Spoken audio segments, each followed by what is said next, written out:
Romance of the Three Kingdoms Chapter 7. At the River Pan battle, Yuan Shao fights Gong Sunzan. Sun Jian attacks Liu Biao at the Great River. By sheer determination and courage, Sun Jian and his men fight their way through, but at a heavy cost. 3 of his closest commanders die, as do more than half of his army. At last, exhausted and hunted, they ford the Yellow River and escape safely to the south. But from that day on, Sun Jian and Liu Biao are sworn enemies. Meanwhile, Yuan Shao has, through sheer cunning, seized control of Jizhou. This is how he did it. He began by suggesting to Gong Sunzan that they attack Jizhou together. He then informed Han Fu, the governor of Jizhou, of the threat Gong Sunzan posed and then offered to join forces with Han Fu to protect the city. Some of Han Fu's advisors saw this for what it was, a plot to seize the city, but most thought he would ensure their freedom. When Yuan Shao arrived with his army and took over Jizhou, 2 of the advisors tried to assassinate him, but they were easily overwhelmed and slain by his guard. Han Fu was given an impressive but meaningless title and shunned it out of the way, and Yuan Shao established himself and his army in Jizhou. Only then does Han Fu realize how foolish he has been and takes refuge in Chenlu. Gong Sunzan is naturally outraged at this treachery and goes on the offensive. His army meets Yuan Shao's army at a bridge crossing the River Pan. One army stands to the east of the bridge and one army stands to the west of the bridge. "Traitor," shouts Gong Sunzan. "What's this got to do with you?" retorts Yuan Shao. "Han Fu surrendered to me because I'm his superior, so I ask again, what has this got to do with you?" Gong Sunzan replies, "Once, Yuan Shao, you were called the rightful leader of the uprising, but now you have shown yourself to be no better than a beast." "Attack!" shouts an enraged Yuan Shao.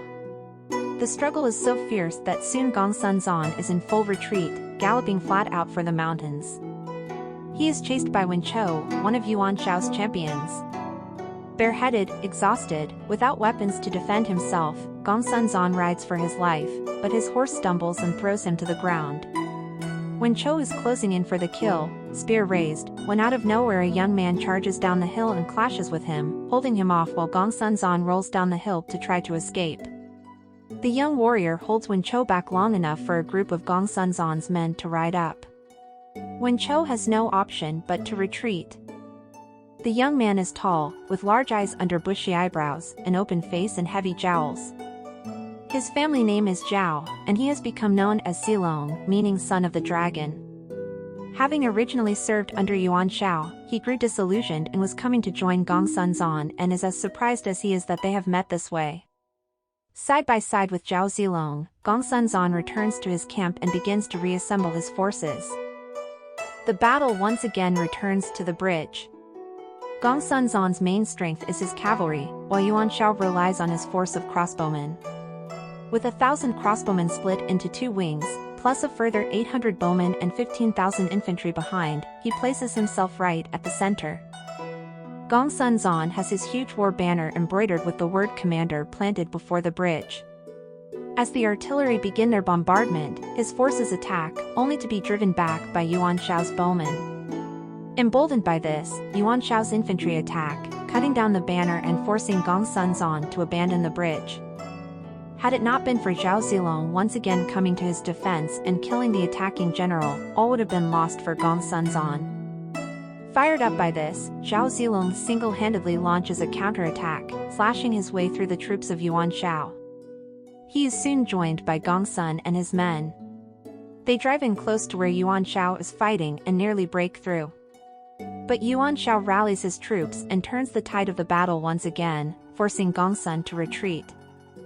Just as Yuan Shao feels confident of final victory, a great cry is heard and into the fray, as if from nowhere, rushes Xuanda, Zhang Fei and Guan Yu, leading their men. Yuan Shao drops his sword in fright and only just makes it back to the safety of his own camp. He loses many men who die in the river or in the counterattack of Gong Sun's troops. Back at Gong Sun's camp, the 3 brothers in arms meet Zhao Zilong for the first time, and Xuanda and Zilong swiftly become the firmest of friends. The battles of the bridge result in a standoff between the armies of Yuan Shao and Gong Sunzan. It lasts for a month, neither side giving way. Back in Chang'an, Li Ru hears about this and advises Dong Zhuo to mediate between Yuan Shao and Gong Sun so that these two will once again be on Dong Zhuo's side. This strategy is surprisingly successful, and the betrayal of their cause by the two leaders profoundly horrifies both Xuanda and Zilong. Meanwhile, the enmity between Sun Jian and Lu Biao is further fueled by Yuan Shao's despicable and greedy brother Yuan Shu. This selfish man is thwarted from obtaining the horses and grain he wants, because his brother gives orders that he is not to be helped. So Yuan Shu tries to get hold of the goods from Lu Biao, but is again refused, as no one really trusts him. As a result, the frustrated and embittered Yuan Shu suggests to Sun Jian that they work together. Yuan Shu's plan is that they plot against both Lu Biao and Yuan Shao. They agree that Sun Jian will capture Jingzhou while Yuan Shu captures Jizhou. When news of the plot reaches Lu Biao, he starts to prepare for the attack, relying on the defensive strength of the Yellow River as a natural barrier. As Sun Jian is about to set out, his eldest son Sun Su asks to be taken with him, and so it is that Sun Su joined the war. Huang Zu is the frontline general of Lu Biao's defense. He has placed archers all along the river. As Sun Jian's boats approach, Huang Zu orders the archers to open fire. For 3 days the boats draw near, but not a shot comes from them. Instead, the soldiers hunker down behind their shields, while the arrows fall on them. On the 4th day, with a huge supply of the arrows that had been salvaged from those stuck in the shields and boat, Sun Jian's men fire back on their enemy, who have by now run out of arrows. Landing on the riverbank, his troops confront Huang Zu and his men. Battle rages, but Huang Zu's men are no match for Sun Jian's. As his enemies close in upon him, Huang Zu panics, tears off his helmet and, jumping from his horse, hides himself among the ordinary soldiers, and so is able to escape. Sun Jian, triumphant, captures the land right up to the Han River, while Huang Zu retreats and advises Lu Biao that they cannot hold off Sun Jian. Now seeming unstoppable, Sun Jian lays siege to the city of Xianyang. Yet during a storm the pole of his banner snaps in two, a bad omen. Inside the city, another portent has been sighted. Lu Biao is informed that a star has fallen to earth behind the enemy lines and that this foretells the death of a great general, Sun Jian. As a result of this, it is agreed that a letter should be sent to Yuan Shao urging collaboration in order to get rid of Sun Jian once and for all. Lu Gong, a volunteer, comes forward offering to be the messenger, and he is given 500 soldiers to help him escape. He is advised to use the soldiers to set an ambush for any of the enemy who come after him. The location for the ambush is a nearby hill. His troops are instructed to pile up stones to use in an attack, and if he is successful he should signal back to the city. Then the besieged army will come out and attack. If he is not stopped, then Lu Gong is to ride on to Yuan Shao with the letter. So, come nightfall, the east gate is quietly opened, and Lu Gong and his men slip out.